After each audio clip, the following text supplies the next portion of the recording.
Modern aviation has made great progress in recent years. Huge airliners carry into the sky each day an ever larger tonnage of cargoes and passengers. Jet propulsion has made possible extremely high speed.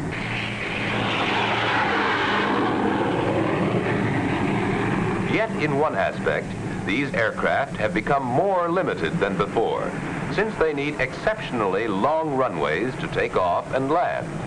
The need for an aircraft independent of huge airfields is being met today by the helicopter, which can land in any area big enough for its whirling rotor.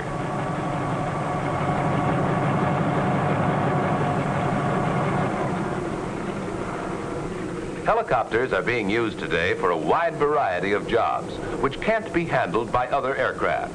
In larger cities, they are delivering thousands of pounds of mail every day from outlying airports directly to the post office. These craft can carry some 400 pounds of mail on each trip, and in some cities, trips are made throughout the day at 20-minute intervals.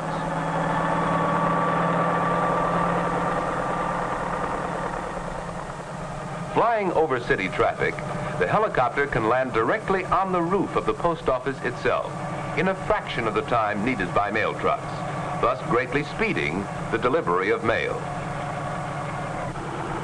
Helicopters have found important uses in the country too, where they are used for dusting crops, which would be damaged by ground equipment.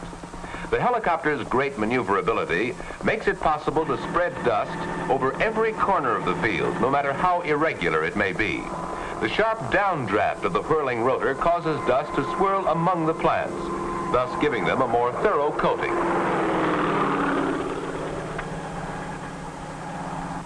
The helicopter's slow speed makes it useful for any kind of air search, and especially for inspections of such things as power lines and pipelines. If anything unusual is spotted from the air, the helicopter can hover to give the inspector a better look. Equipped with pontoons, the helicopter can land on water and can penetrate swamps which were previously inaccessible.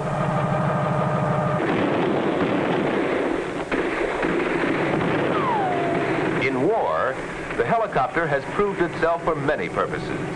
In addition to its use for observation, for direction of artillery fire, and for transportation of men and equipment, the helicopter has saved many a life by its ability to land directly on the battlefield in order to speed wounded men to base hospital facilities. But all these values will eventually be secondary to the helicopter's use as a passenger vehicle.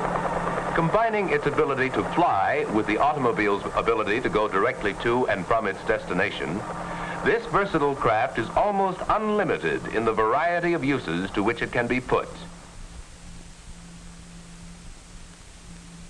To understand the helicopter, let's first see what makes an ordinary airplane fly. It isn't the propeller which lifts the airplane off the ground. For example, jet airplanes can fly without propellers. But all ordinary aircraft must have forward speed to fly, and this forward speed is provided by the propeller. The reason speed is necessary lies in the shape of the airplane's wing. A careful examination will show that the wing has been designed so that its upper surface is more curved than its lower surface.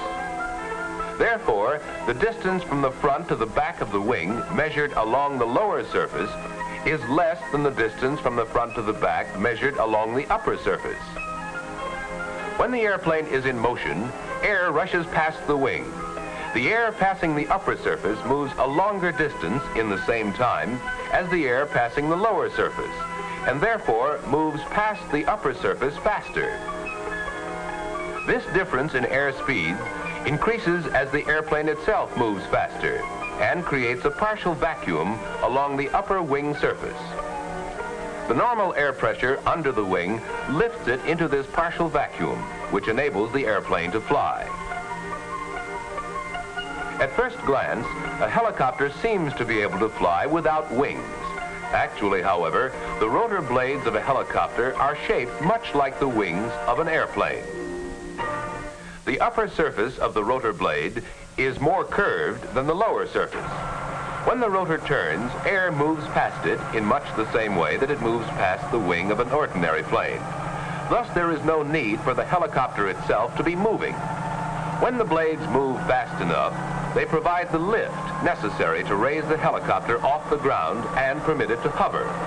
Thus, helicopters are called rotary wing aircraft, while conventional airplanes are called fixed wing.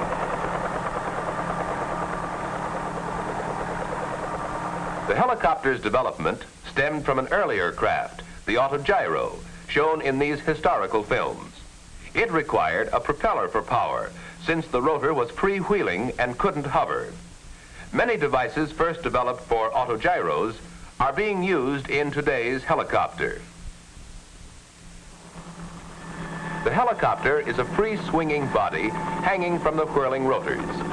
The turning rotor sets up an action which tends to turn the body of the helicopter in the opposite direction. This action is called torque and is counteracted by a tail propeller called the anti-torque rotor.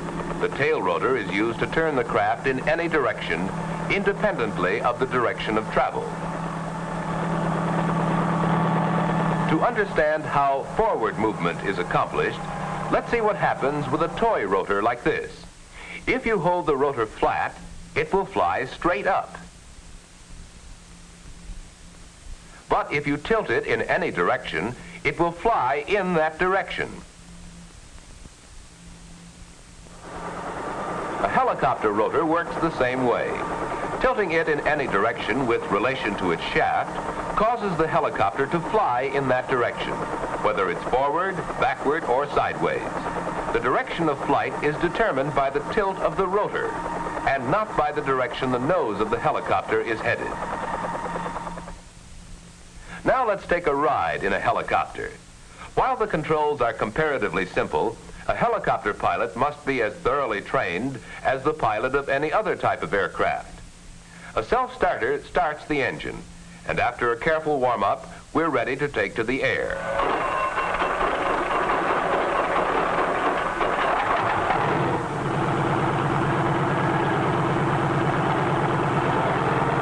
The collective pitch control, whose handle is also the throttle, determines the amount of lift which the rotor provides.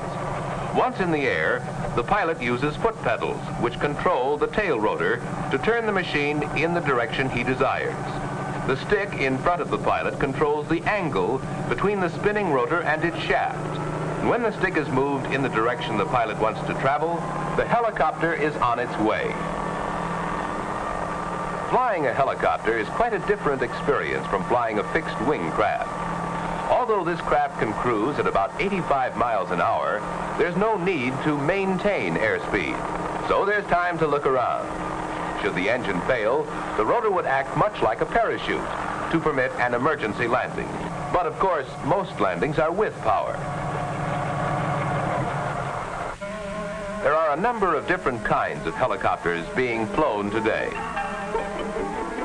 Some are designed with two rotors, which turn in opposite directions.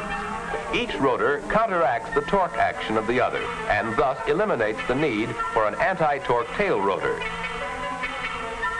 Twin-rotor helicopters have been built large enough to carry 16 persons, with a gross weight of more than 14,000 pounds. The jet helicopter, powered by tiny jet engines on the tips of the rotor blades, works much like a fireworks pinwheel. The jet engines are the only source of power. Jet helicopters are simpler in construction, lighter, and easier to operate than conventional helicopters, although fuel consumption is very high.